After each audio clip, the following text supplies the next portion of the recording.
Well, hello everyone, and welcome to my review of Knock at the Cabin, the latest M. Night Shyamalan film.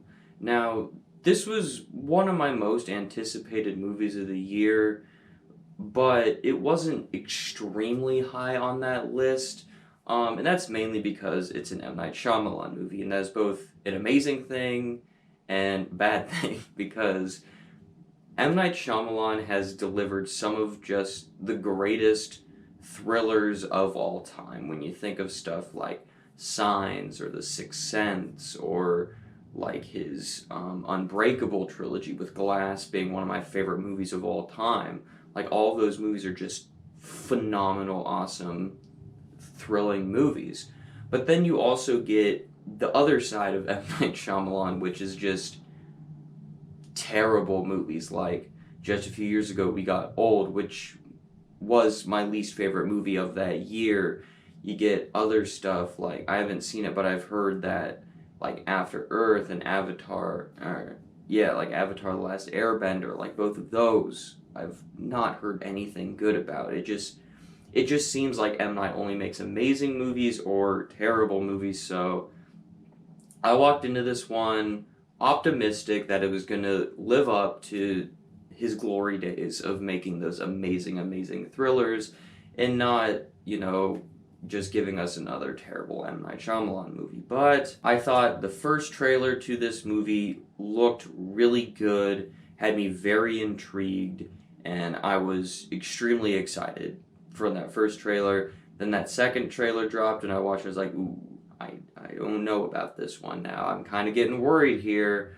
So yeah, I walked into this one very excited, but also very reserved in my expectations. So what did I think of Knock at the Cabin? Was it another just amazing M. Night Shyamalan movie that is going to make up for that disaster that is Old, or does this live up to the disappointment that was Old, and just continue this streak of M. Night making bad movies? You are about to find out. Starting right off with the positives, I just think this is an interesting concept, and I think that can just be applied to all of his movies, even Old. I'll give Old that credit of being at least an interesting concept. Like, no matter if M. Night Shyamalan's movies are good or bad, there's always an interesting concept there, and it's always worth talking about. It's always unique, and it's always original. And this movie is absolutely no exception to that rule. It is a very interesting and unique concept that I have not seen done before. And so I will always applaud M. Night Shyamalan and champion his movies for being original and unique concepts. Like, you always hear today in, like, movie circles, like, oh, that movie's not original, or why are there no more original movies anymore, or all that stuff. And it's like, well, there are original movies. People just don't like looking for them, or people just don't go see them. But M. Night Shyamalan always delivers original movies. When you watch his movies, you never feel like he's ripping off something else. You never feel like, oh, I've seen this before. Like, absolutely not. His movies are 100% original concepts, and I absolutely love that about his movies, and I always enjoy his concepts, even in Old. I really enjoyed the concept of people rapidly aging. Was it executed well? That's a story for a different day. But yeah, I thought the concept in this movie was really good, and I thought it was executed pretty well as well. And speaking on that, M. Night Shyamalan movies always are original and unique. I think he has a very distinct, like, directing style. Just the way he frames shots and the way that he moves the camera, the way that he writes dialogue, and like the production design and value of his movies, they all feel the same, right? You can watch a movie for like 5-10 minutes. You're like, yeah, I'm watching an M. Night movie, and I'm just a big fan of his directing style. It's probably not going to be something that everyone sees and everyone's like, yes, I totally see what you're talking about right now. But as someone who's big on film and is just a huge film nerd, and, you know, is really into like technical sides of filmmaking, seeing M. Night Shyamalan just do his thing and just the way he shoots movies, I just really enjoy the way he makes movies. Again, whether they're good or bad, I always enjoy the way that he makes movies. I just like the way he moves the camera, just the shots. Um, they're all very interesting, and it just makes you think and just of like what potentially is going on behind the scenes, because M. Night's kind of known for doing those twists, and just also the way that he can shoot a shot and it just makes you feel uneasy, and it just builds tension in just the way he's shooting a shot. So I'm a very big fan of the way M. Night makes his movies. I also think that this movie is a very quick in and out for a movie. It's only an hour and 40 minutes long. Pretty much the opening frames of the movie just drops you right into the action of the movie, where it's kind of this home invasion, which you can see from the trailer, so I don't feel like I'm spoiling anything there. But pretty much within like the first 5 or so minutes of the movie, it's already to that home invasion stuff. The movie has like no fat on it. It's a very short movie, like in relative terms.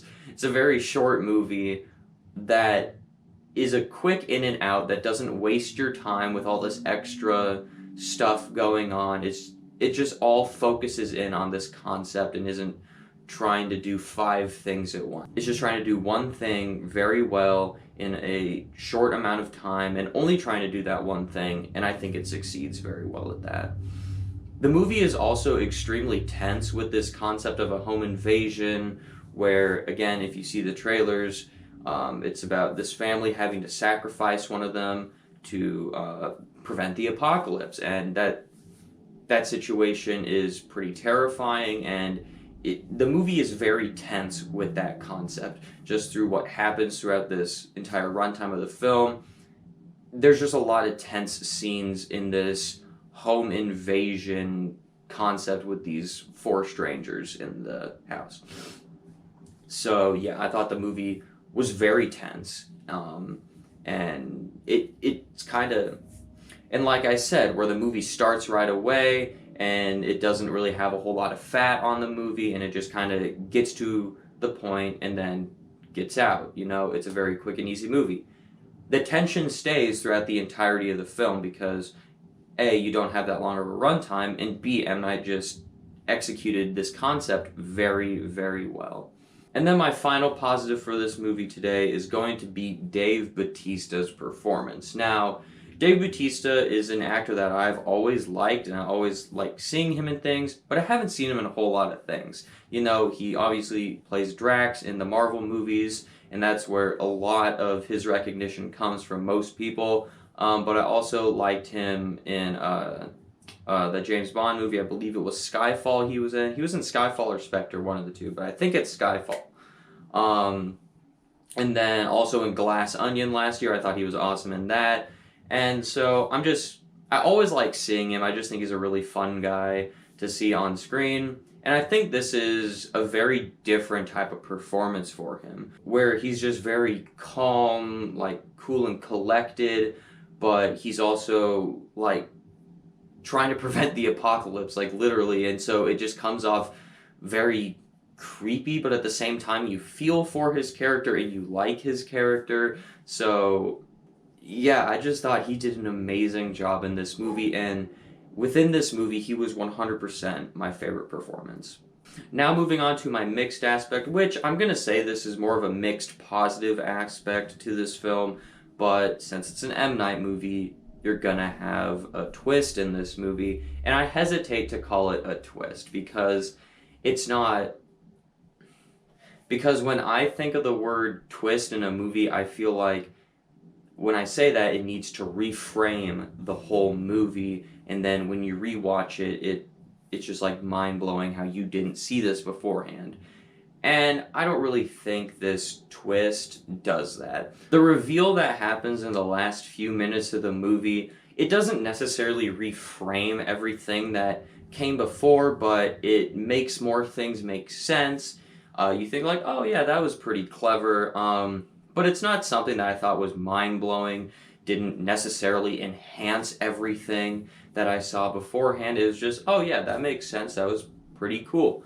And the reason it's in the mixed aspect is because I liked it. I thought it was good, and I thought it fit the story nicely, but it just, I was expecting like this mind-blowing twist, and it wasn't really anything like that. So probably this is more of just a me personally thing, putting my expectations too high for an amazing twist in this movie.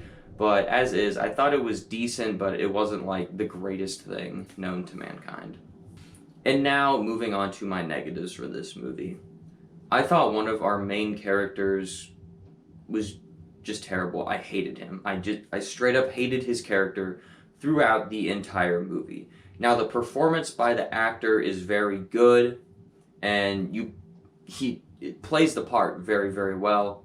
I just hated his character. I'm sorry. I 100% hated this dude's character, and I just didn't want to root for him, and I just didn't like him. And so when one of your main characters, you don't like them, it makes it hard for you to connect with your main character. So that bothered me throughout the entire movie. There are quite a few flashbacks that bring us to the beginning of the movie. And personally, if it were me, I wouldn't have done it as flashbacks. I would have just put it all in order and just had it play out that way, instead of having flashbacks that kind of just cut at these really tense scenes. Then you just have like a minute or two of something that isn't really tense happening, and then you just cut right back to the tension. It's like, that kind of bothered me. And I would have just rather had the movie flow chronologically instead of just having these little excerpts of what came before sprinkled in throughout the middle of the movie. And then my final negative is going to be the CGI in this movie. Now, there isn't a ton of CGI in this movie, but there is some, and it's just not good. It really just is not good. I don't really know any other way to phrase it or work around it, but there are quite a few scenes in this movie where I could tell that they were standing in front of a green screen, or you're watching something on a TV and you see something happen on this TV and you're like, that is 100% CGI, and it just wasn't believable CGI. There's a difference between believable CGI, where you know it's CGI but you can believe what you're seeing. It's like, oh yeah, that looks really dang good. And then there's other times, like in this movie, where you see CGI and like, yeah, that CGI, that's not good. So just wish they could have done a little bit more with their CGI and make it look a little bit more believable. But overall, I really liked Knock at the Cabin. I think it kind of breaks my rule for M. Night Shyamalan, where his movies are either amazing or terrible. I just kind of thought this movie was good. It's not, it's not a terrible movie, but it's not an amazing movie. And you know what? There's nothing wrong with just having an okay movie sometimes, or a movie that I just think is good. So yeah, I thought Knock at the Cabin was good, and I am actually very happy that, we just didn't get another terrible movie from M. Night Shyamalan, because I always root for M. Night, and I always want to go see his movies, and I always want to like his movies. So yeah, I am very pleased to say that M. Night made a good movie. So overall, I'm going to give Knock at the Cabin a 3.5 out of 5 stars. I thought it was a very good concept, executed very well, and it was very tense throughout the entire movie. Just a very effective thriller. There's just a few things that held this movie back from being an amazing film for me. So what did you think of Knock at the Cabin? Did you think this was a terrible M. Night movie? Did you think this was an amazing M. Night movie? Or are you someone like me that's just kind of on the middle of the spectrum of awesomeness of M. Night movies, I guess? Join me down below in the comment section and let me know what you thought about this movie. And as always, thank you so much for watching, and have a great rest of your day.